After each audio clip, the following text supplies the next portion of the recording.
नमस्कार दोस्तों, आज मैं आपको बताने जा रही हूँ एक ऐसे समझौते की कहानी जिसने भारत के सामाजिक और राजनीतिक भविष्य को गहराई से प्रभावित किया। इसे कहते हैं पूना समझौता, मतलब कि पूना पैक्ट। यह सिर्फ दो नेताओं के बीच का समझौता नहीं था, बल्कि यह था एकता, संघर्ष और बलिदान की मिसाल।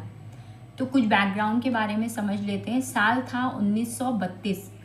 ब्रिटिश प्रधानमंत्री रामसे मैकडॉनल्ड ने एक घोषणा की जिसे कहा गया कम्युनल अवार्ड, जिसमें ये तय किया गया कि भारत के अलग अलग समुदायों को अलग अलग निर्वाचन क्षेत्र, मतलब कि सेपरेट इलेक्टोरेट मिलेंगे, यानी हर समुदाय अपने ही लोगों को वोट देगा।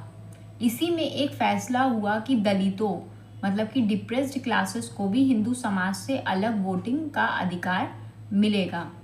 गांधी जी का इसमें विरोध था। जब गांधी जी को यह पता चला तो उन्होंने इसे हिंदू समाज को बांटने वाली नीति बताया।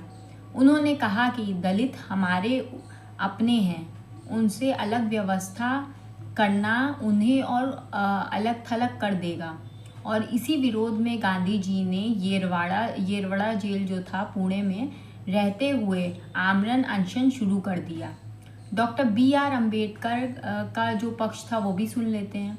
दूसरी ओर डॉक्टर B.R. अम्बेडकर मानते थे कि अगर दलितों को अलग निर्वाचन अधिकार नहीं मिलेगा तो वो हमेशा दबाए जाएंगे, उनकी आवाज़ संसद तक कभी नहीं पहुंचेगी।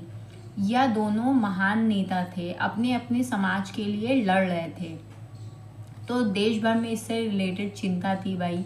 गांधी जी ने अनशन से देश में हड़कंप मचा दिया। लोगों को डर था, अगर गांधी जी को कुछ हो गया तो देश का आंदोलन बिखर जाएगा। तो पूना समझौता हुआ, जिसे पूना पैक्ट भी कहते हैं।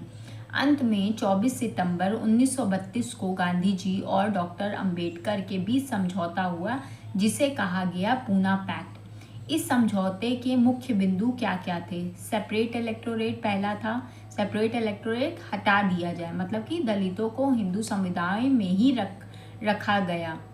दूसरा था दलितों के लिए आरक्षित सीटें बढ़ाई गई। ब्रिटिश भारत की विधानसभाओं में 71 सीटें दलितों के लिए सुरक्षित की गई। तीसरा था दलितों को समाज में बराबरी दिलाने का वादा हुआ। शिक्षा, नौकरी और समाज में अवसरों की बात की गई। उदाहरण से समझते हैं। मान लीजिए एक स्कूल में कुछ बच्चे पीछे की पंक्ति में बैठाए जाते हैं और उन्हें कुछ कहने का मौका ही नहीं मिलता। अब